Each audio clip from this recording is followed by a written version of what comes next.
political aspect of the show is J.D. Vance pulled up on Fox News to talk 9/11, which was yesterday, and Trump and Kamala Harris debate. Make sure y'all hit a like for the algorithm, subscribe to the channel, and turn on your notifications. Let's rock, y'all. We have the vice presidential nominee, Senator J.D. Vance, joining me now. Good to see you, sir.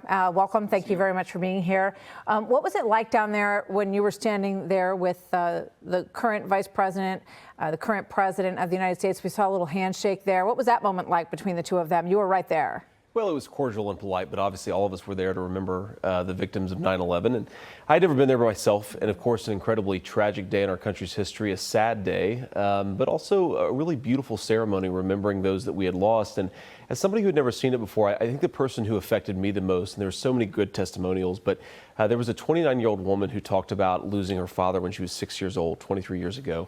And I have a 7-year-old boy at home. And you think about all the moments that father was deprived of, all the moments that daughter was deprived of, you know, helping a daughter through first heartache, through homework assignments, through hopefully the moments of triumph, graduation, and hopefully, you know, walking her down the aisle. And you think about all these things that this father gave up and was taken from him, and all the things that were taken from that daughter.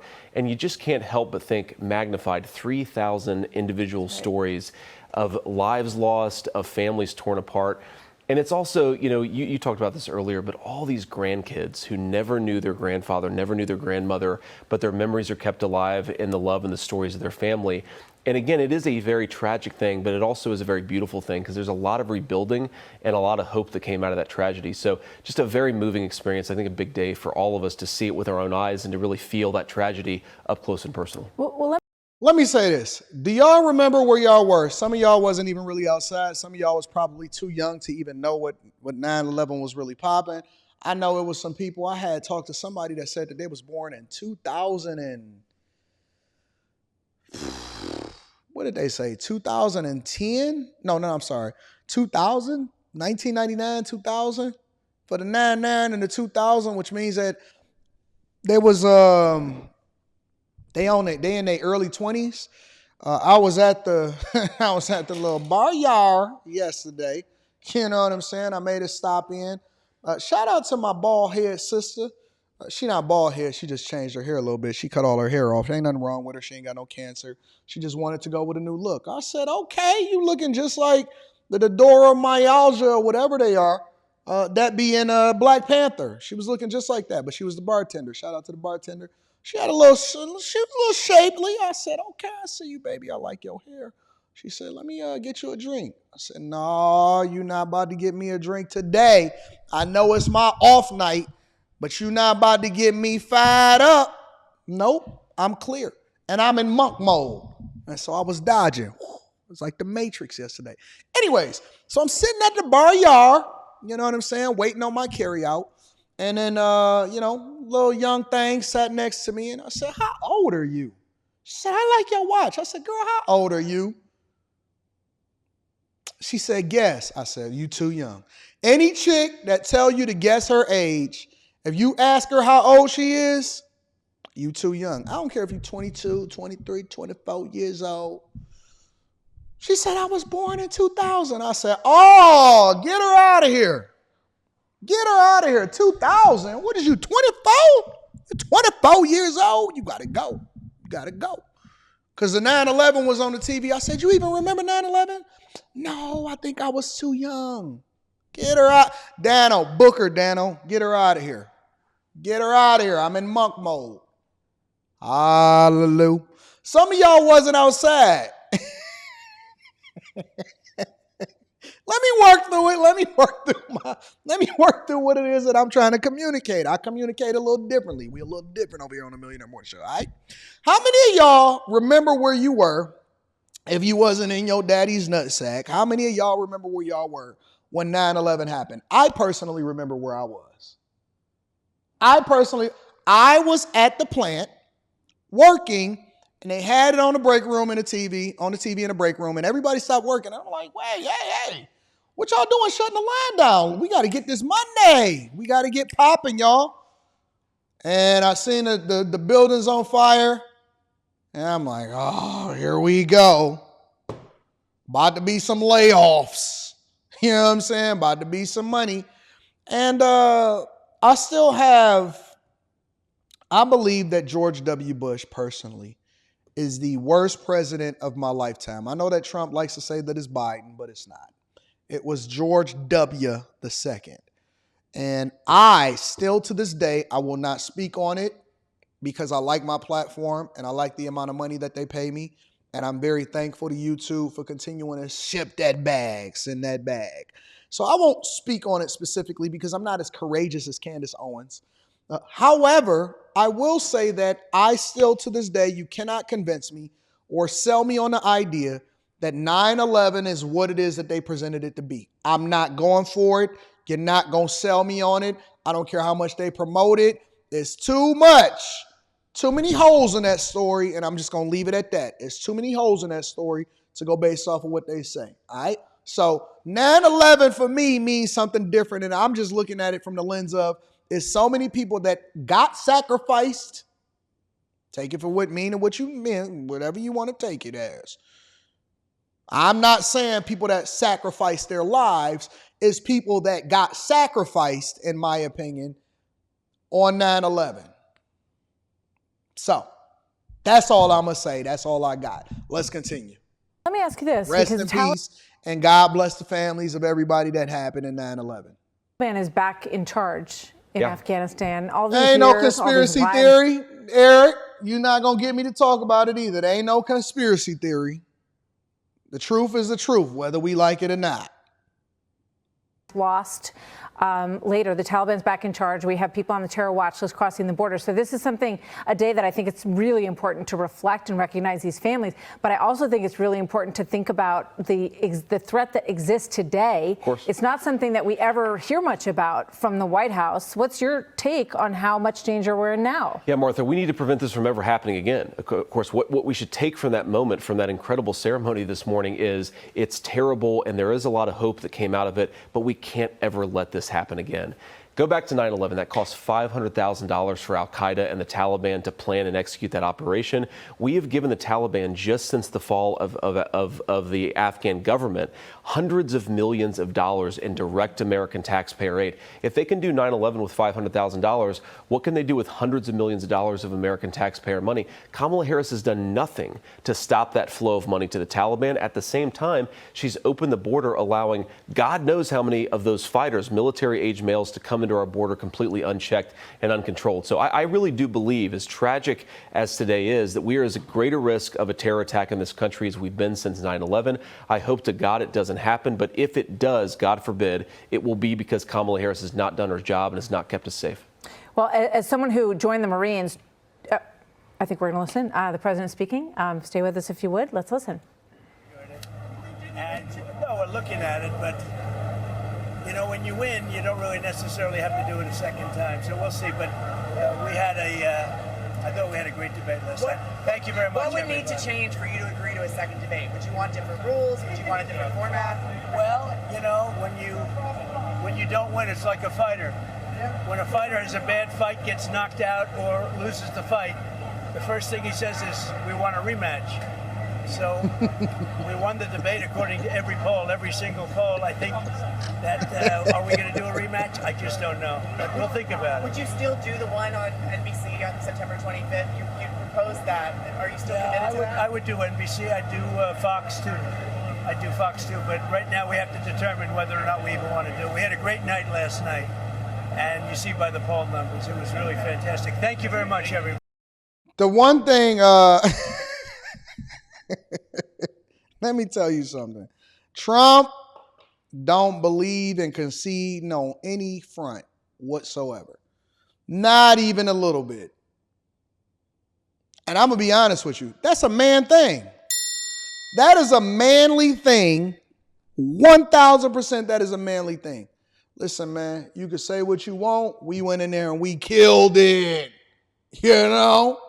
We made the best of the situation and we killed it. Now, all right, Anton, got to be absolutely real. It was a 3v1. It was. Multiple different things can be true at the same time. I love me some Trump.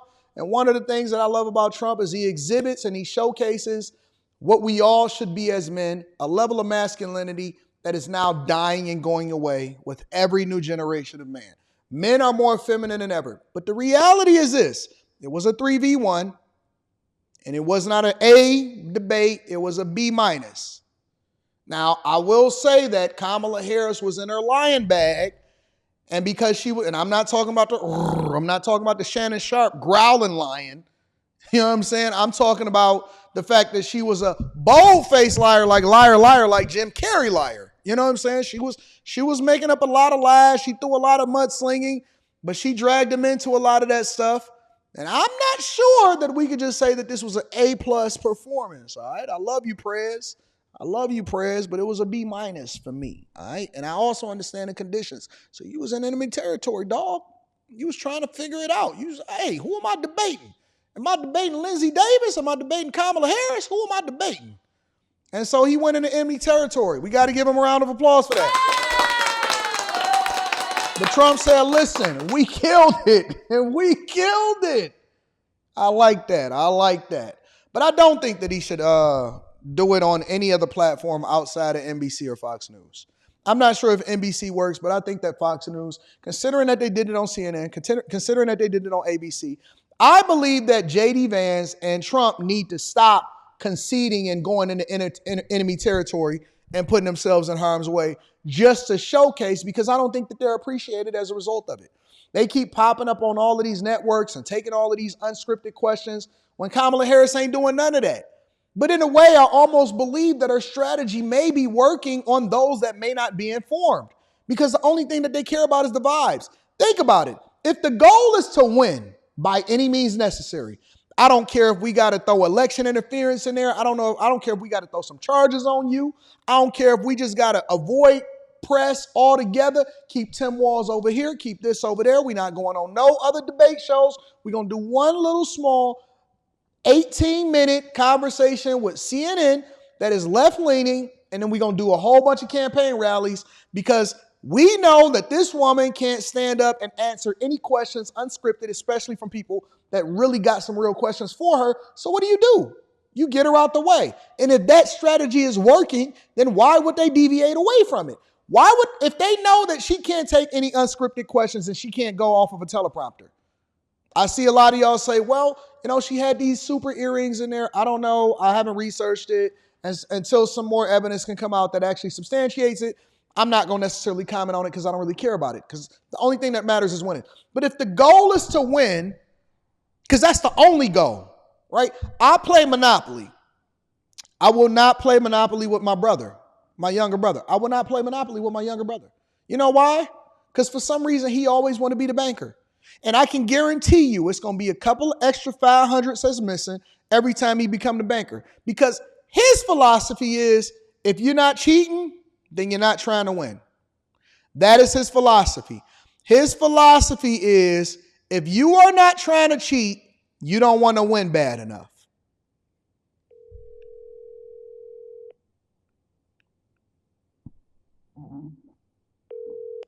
Your call has been forwarded. Maybe he'll call me back. I don't know. That is his philosophy. I said, I can't be out here playing Monopoly with you because you don't play fair. I got a homeboy. I always bring him with me everywhere I go inside of the city. Usually if I'm going to a major event, I bring him with me. You know why? Because he don't fight fair. He don't believe in knuckling up. He believes in saying, you got it, big dog. And then sweeping you under your legs and then monkey pounding you and then hopefully stomping you before your friends get there. He is a dirty fighter. He is one of the dirtiest fighters that I've ever seen in my entire life. He's not giving you a fair shot. He's not going to wait till you get up. He going to try to stomp your skull out before your people even find out that you was there. He going to hit first, ask questions later, and he already done got his escape route in his plan. So I said, I got to have this guy with me. He don't play fair. I know some people who literally, they slogan for their company is that we don't play fair. That's what I see the strategy is for the Kamala Harris campaign. Can I blame them? No, that's just the culture of what they are. He a different type of dude. He fight with all of his limbs and everything that he got. He gonna bite you. He gonna use his hands, his feet. He going to use everything. Choking, whatever, weapons, if it's something around him, if he ain't got that ooh-up shebang with him, he going to use everything. He going to bite your ears. He don't care. He don't care. The only thing he care about is coming out on top. You're going to be maimed. Even if you did, even if you won against him. Even if you won against him. Dog, I remember when we was younger, I seen him poke somebody in the eyes. Head! I said, dog, what was that? He did not put up snucking. Snuck him with an eye poke. Yeah. I said, dog, what was that? Dog, I had to blind him. Poke him in the eyes, kick him in the nuts. And then he start, dog, what is you doing? I just said, man, let me get out the way. You a different type of fighter. You a different type of monster. He want to maim you. Fight girls, fight guys, pull their hair out. Whatever it is that he could do. Whatever he can grab, he just be reaching for stuff. So, man, get him on the team. Get him on the payroll.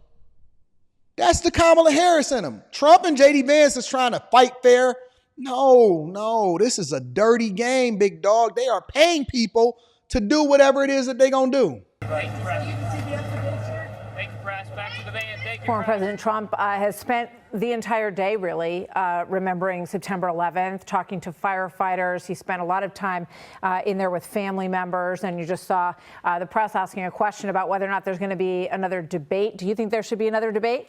I think it's ultimately up to the president. I do think the president had a very good night, and I know the pundits are trying to tell this story that Kamala Harris knocked him off his game or got under his skin. But if you look at how undecided voters reacted to last night, if you look at the complete lack of any real specificity to Kamala Harris' plans, this is a person who's been vice president for 3.5 years, has presided over record inflation, a wide open southern border, and yet has these super vague slogans for how she's going to fix it if the American people give her a promotion. I think most Americans who saw that, they just don't buy it. They don't believe that this person is going to be radically different than she has been in the past 3.5 years. So I think the president had a great night. It's ultimately up to him. Obviously, he likes these debates and he's good at them. So I wouldn't be surprised if he wants to step back in the ring, but I also wouldn't be surprised if he doesn't. It's his choice. Well, you mentioned independent voters, and I always think, we all are so caught up in the coverage. We watch every single second. We watch, we listen to each other's commentary on all of this. But it falls differently, I think, when the American people watch it at home in many ways, because, they're finishing up the dinner dishes and they come back and they watch a little bit more, and then they see a lot of these bits on social media the next day. But this was our dials. Lee Carter does the dials, and I thought this was very interesting this morning when I was watching this. Watch what happens, as you just said, with independent voters. The question was on the economy, and I just want to point out before you look at this, so you don't have to take a second to figure it out. The red line is the Republicans who are dialing up or down for the approval. Yellow is independents dialing up or down, and blue about the economy. The number one issue, but that was one of them. Yeah, which of course was, I think, a real oversight from the moderators. But look, we still talked enough about the economy. You saw the president there making his case. And you obviously see independent voters who are the most important voters. They're the voters who will determine the election, responding very favorably to it. Look, people just don't buy that Kamala Harris is somehow the change agent. She's been vice president for 3.5 years. She supported the open border. She supported ending remain in Mexico. She supported ending deportations. And she, of course, cast the tie-breaking vote for the Inflation Explosion Act. So it's hysterical, frankly, for Kamala Harris to say, I represent a departure from the very policies that I've been rubber stamping for 3.5 years. The American people don't buy it. I think the president did a very good job at reminding people just how much Kamala Harris bears responsibility for what's been going on in this country. And I agree. I think that's one of the things that he did very well. I wish he would have hit on immigration more and they would have hammered her. But again, he was trying to defend himself from the other moderators. One of the things that I do think that he did well, and especially in his final speech and his closing argument, and he said, listen, if this is what you've been experiencing over the last 3.5 years, why do you think that it's going to be any different under a person that was already part of the same administration? You're not even getting a different Democrat. Here's what I want to know from the Democrats. Here's what I want to know from people that look at themselves as liberal, that has always voted Democrat, that's still going to vote Democrat, that actually likes Kamala Harris. I know it's not a lot of y'all in here that's willing to admit it, But here's what I want to know. As we have over 3,000 people in here, and the likes is a little bit anemic, so make sure I hit a like for the algorithm. Here's what I want to know from y'all. If Kamala Harris wasn't the person that y'all selected to be the candidate, and Joe Biden was out, if she had to go through a primary, what other person would you have selected that you think would be a good presidential candidate for the Democratic Party? People that are Republicans, you can comment too. What Democrat can you think of? That's the question of the day. I'm going to start asking y'all a question of the day. What Democrat can you think of outside of Kamala Harris that you would be comfortable, not ecstatic? Maybe you don't necessarily lean into them. Maybe they're not a radically left Democrat. What Democrat, for everybody, whether you're a Republican or whether you're a Democrat, whether you're conservative or whether you're liberal, what Democrat would you be okay with at minimum or excited about being the Democratic candidate? If they had to win, which one would you prefer to be in office is the question that I'm asking y'all. Y'all saying Mitt Romney? No. Mitt Romney is not a Democrat. Mitt Romney is a very, very left-leaning Republican. RFK Jr., Tulsi Gabbard.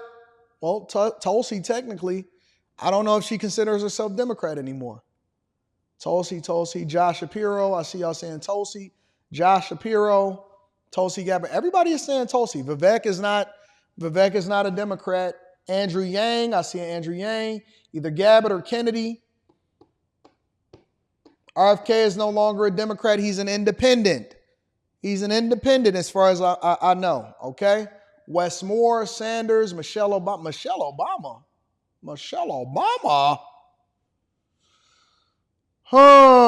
Tulsi is an independent, awesome. Gavin Newsom? Oh, no. Y'all would go with Gavin? Gavin? I see a lot of people are saying Tulsi, but Tulsi is an independent. RFK Jr. is an independent. All right, so y'all can't pick them. Pick somebody else. I've seen some people saying Shapiro. I'm seeing some people saying Roy Cooper, Andrew Yang. Y'all can't go with RFK, and you cannot go with Tulsi Gabbard. Dean Phillips, Wes Moore, Michelle Obama. Y'all would go with Michelle Obama? Wow.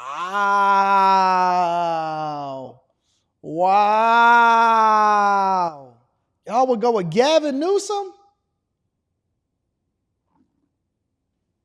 All right, let me hear a little bit more what my dog, JD Vance, had to say, and then we're going to get into some more of the show. I want to ask you another question about the military, because this is a moment when she claimed that we don't have any combat veterans in action at this moment. And as a former veteran, or as a veteran, I should say, I want to ask you about this. And for me, it's a bookend to President Biden on June 27th saying that no one had been killed. No American service member had been killed, which to ignore what happened at Abbey Gate was so reprehensible. I think it's one of the reasons that he's no longer in the race. But your take on what she said. Martha, it's astonishing for the vice president to say this. Just a couple of weeks ago, you had American troops who were seriously injured, likely by Iranian-backed militias. The fact that she actually serves as the vice president and is apparently unaware that the people serving underneath her are not just in harm's way, they're not just in a combat zone, Martha, they have been actually injured in just the last couple of weeks. And again, it shows how thin and superficial Kamala Harris's entire approach to public policy is. This is a person who doesn't know what's going on. She doesn't know what's going on around the world. She can't articulate her own economic policies. She can't tell what's different about her policies from Biden's policies. There's just not a whole lot of substance there. And whatever your disagreements about Kamala Harris's policies, and I have many, I don't want a vice president who doesn't even know that we have troops in harm's way. That's not a leader that's fit to serve. Yeah, I'm not a fan of Kamala Harris. I've never been a fan of Kamala Harris. Y'all didn't even like Kamala Harris in 2019. I don't know what's changed over the last 4 years. Y'all didn't like Kamala Harris in 2019 and 2020. I'm not sure what changed over the last couple of years or the last few years that gave y'all all of this vigor that wants to support Kamala Harris. Why wasn't the support there in 2020 when she ran against Biden and she called him a racist? I don't know.